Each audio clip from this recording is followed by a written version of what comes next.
Hi, I'm Rasheed, Ogunlaru, coach, speaker and author, and welcome back to the last in my series of mindset and mindfulness.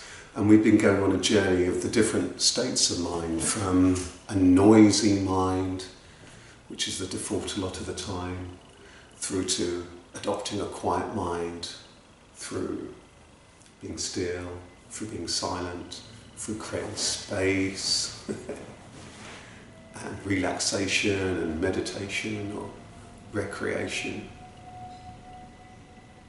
breathing and inspiration, time in nature.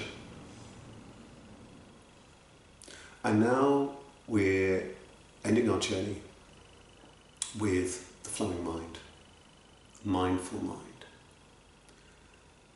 So we can see the difficulty and the challenge with a noisy mind. It's not really going to help you. You're not going to be able to be effective. You're going to be stressed. You're going to be, it could become really, really challenging. It can get to the point where it can become very, very serious for your health and your well-being, as well as for your relationships of having that noisy mind. For your work and for your career, everything can kind of burn out. You can burn out mentally, physically, spiritually, emotionally.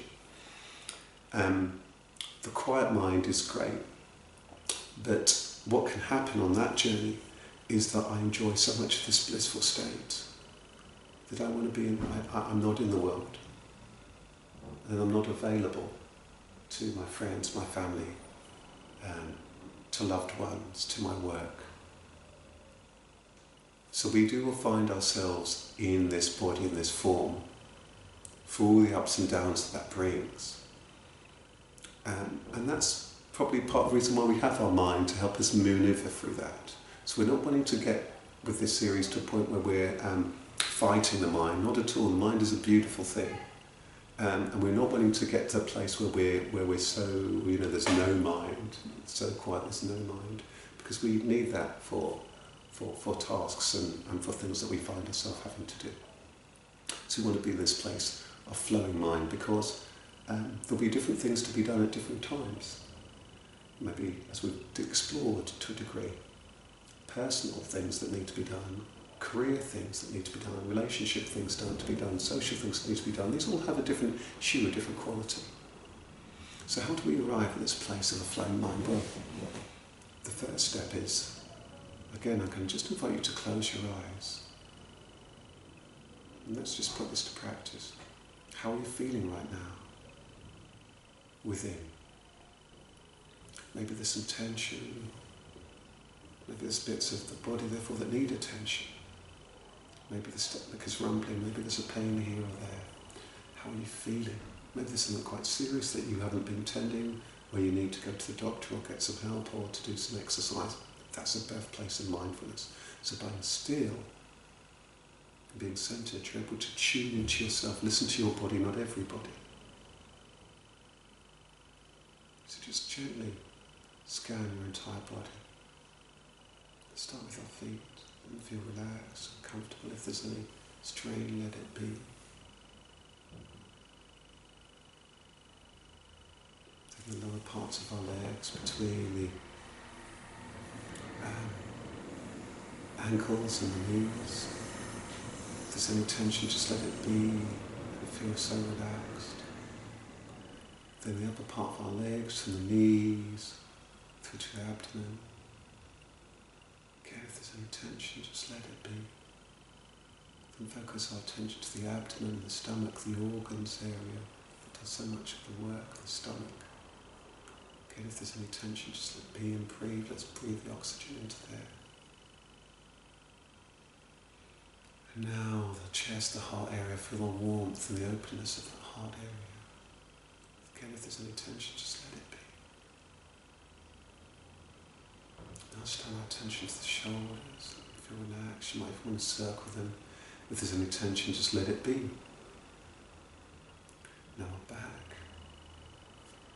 supports us. If there's any tension, just let it be. And now our arms, just let them relax. There's no need for fighting or flailing or grabbing right now. If anything, they should be embracing themselves tenderly, embracing the world gently. Down the neck, sometimes people say you can be a pain in the neck. Just let that be, breathe. And finally the head. If there's any thoughts, just let them go. So again, this scanning just brings us in connection with ourselves and being mindful of how we feel. And open your eyes. What's going on around you? Are there any noises? What's going on outside? Just gently scan the room and the things that you hadn't noticed before. You might, oh yeah, there's a crack there that I noticed. Oh yeah, there's a slight hole in the wall there I hadn't noticed. Oh yeah, that's that pen that I had dropped before that's over there. This mindfulness, this awareness is going to help you become more aware, more alert, more attuned. And as you're more attuned, you will be able to adapt, you'll be able to anticipate. And you can be armed and aware and address the things that need action. And then you become aware again. So you can anticipate. And then, are you armed and available? What is it that needs attention that you can act on? And then you're aware. Cycle of awareness, attuneness, mindfulness, how you're feeling, how other people are feeling. So what happens here is that you open the mind, because we don't want the closed mind or the noisy mind.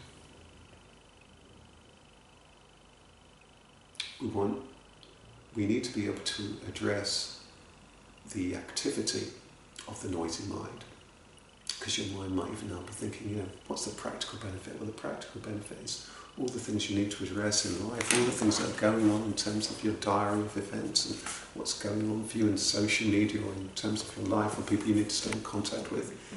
There's room for that, but there's also the space that comes from the quiet mind. So I invite you to just gently close your eyes one more time. I want you to ask you, what's most important in life? Probably friends, family, your health, your well-being, a few activities, your work, some financial things that you need to take care of. Might be things to do with family, friends, people who need support, yourself, might be health questions or what have you, but other practical questions. So what's most important? Then ask yourself what's most important today. And a tip here is that every day I invite you to wake up in gratitude. Wake up. Gratitude. Maybe gently scan the body and be grateful for the people who are in your life. It means that focus on what you have rather than what you perceive that you lack. So you're starting from a position of power, the flowing mind, the mindful mind, the nourishing mind, the pragmatic mind. They all align. They all align. So that when the different weathers in life change, suddenly there's a roof leak, there's this, there's that to do, something is your support, you're available, you're able to move. You're able to act. Pause, and not just react, but to pause, to be still, and if action is required, to act.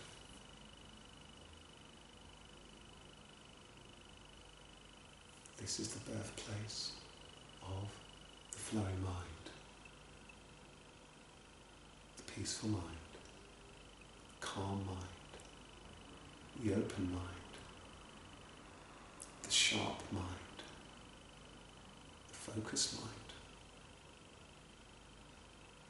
the brilliant mind, the wise mind, the intelligent mind.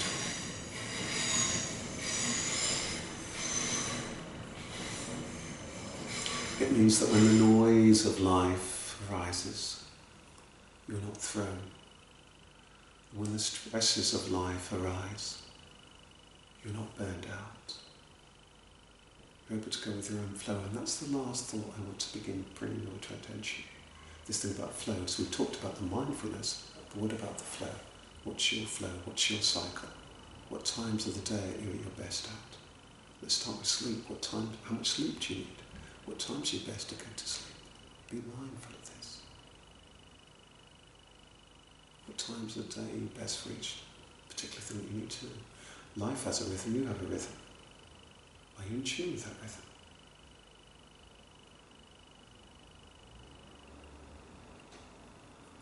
Trust. Be still.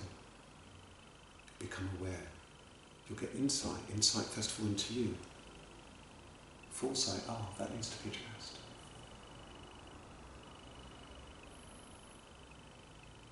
Instinct telling you to do this and that. Inspiration can come in because there's room for inspiration. Inventiveness. The intention of what it is I'm wanting to do and create and bring forth, contribute to. Intelligence. This is the best thing to do in this particular situation. All coming from being stiller. So, here we are, at the end of this series of talks.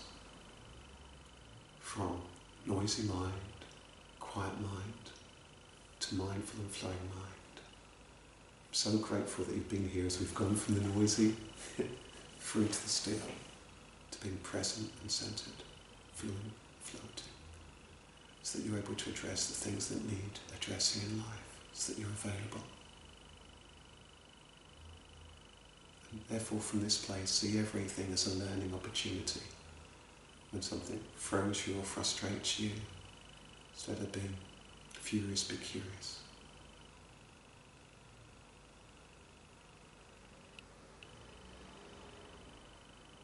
And thank you so much for tuning in. And I really hope from my heart, because that's where ultimately this takes you, for the head and heart to re-intertwine. I really hope from my heart that you find these talks really useful and supportive of you. Take good care. Thank you so much. Bye-bye.